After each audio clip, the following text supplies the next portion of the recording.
Hello guys, உங்களுக்கு அப்பானா ரொம்ப பிடிக்குமா? அப்பாவை மிஸ் பண்ணுறீங்களா? அப்போ கண்டிப்பாக இது உங்களுக்கு தான். இந்த வீடியோவை கடைசி வரைக்கும் பாருங்கள். அண்ட் உங்களோட தாட்ஸ், உங்களுக்கு என்ன தோணுதோ அதை வந்து நீங்கள் கமெண்டில் சொல்லுங்கள். உங்களை எத்தனை பேருக்கு அப்பான்னு சொல்லும் போது மனசார கூப்பிடும் போது கண் கலங்குது? அது ஏன்னு தெரியுமா?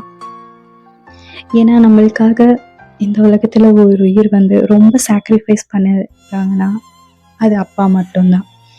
ஏன்னா சின்ன வயசுலேருந்து எப்போ நம்ம பிறந்து நடந்து ஓட ஆரம்பித்தோமோ அப்போ இருந்து அவங்களோட ஓட்டமும் ரொம்ப அதிகமாயிரும். ஏன்னா நம்மளை பார்த்துக்கணும், நம்மளுக்கு நல்ல துணி வாங்கி தரணும், நல்லா ஷூ வாங்கி தரணும், ஸ்லிப்பர் வாங்கி தரணும்னு சொல்லி அவங்களும் ஓட ஆரம்பிச்சிருவாங்க. ஒரு நல்ல நாள் கெட்ட நாள் எதுனாலுமே அவங்களுக்குன்னு எதுவுமே பண்ணிக்காம எல்லாத்தையும் நம்மளுக்கு போட்டு சந்தோஷப்படுவாங்க. நம்மளுக்கு ஒரு அடிபட்டாவோ இல்லை நம்மளுக்கு ஏதாச்சும்னாலோ அவ்வளோ துடிச்சு போயிடுவாங்க.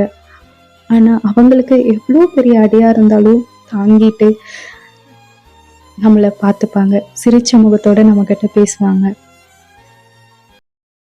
என்னதான் நம்ம கூட உட்காந்து டைம் ஸ்பெண்ட் பண்ணி நம்ம கூட அப்பனால பேச முடியலையோ, ஆனால் அவங்களோட நினப்புல ஃபுல்லாமே நம்ம மட்டும்தான் இருப்போம். நம்மளோட ஆசையெல்லாம் நிறைவேற்றிருக்காக அவங்களோட ஆசையும் எல்லாத்தையும் விட்டு கொடுத்து பண்ணுவாங்க. நம்ம வளர்ந்து பெரியவங்களாகி வேலைக்கு போகிறப்போ அவங்கள விட இந்த உலகத்தில் வேற யாரும் அவ்வளோ சந்தோஷப்பட மாட்டாங்க. நம்ம ஒரு ப்ரௌடாக இருக்கிற மாதிரி ஏதாச்சும் ஒரு விஷயம் பண்ணும்போது அவங்க ரொம்ப சந்தோஷப்படுவாங்க இல்லையா? அப்படிப்பட்ட அப்பா நம்மக்கிட்ட முதல் மாத சம்பளத்தெல்லாம் கேட்க மாட்டார். கண்டிப்பாக அவர் என்ன தெரியுமா கேட்பாரு? எப்படிமா இருந்துச்சு வேலை, நல்லா போச்சா, கஷ்டமாக இருக்கா, பரவாயில்லையா அப்படிங்கிற வார்த்தை தான் கேட்பாரு. இவ்வளோ சாக்ரிஃபைஸையும் அண்ட் எல்லா சந்தோஷத்தையும் நம்மளுக்கு கொடுக்குற அப்பா ரொம்ப கிரேட் இல்லை? அதனால தான் என்னமோ அப்போவே சொல்லியிருக்காங்க, மாதா பிதா குரு தெய்வம் அப்படின்னு சொல்லிட்டு. அப்பாவுக்கு அப்புறம் தான் தெய்வம்.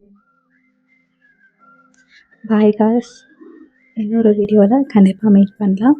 உங்களுக்கு உங்கள் அப்பாவை எவ்வளோ பிடிக்கும்னு கண்டிப்பாக நீங்கள் கமெண்டில் சொல்லுங்கள்.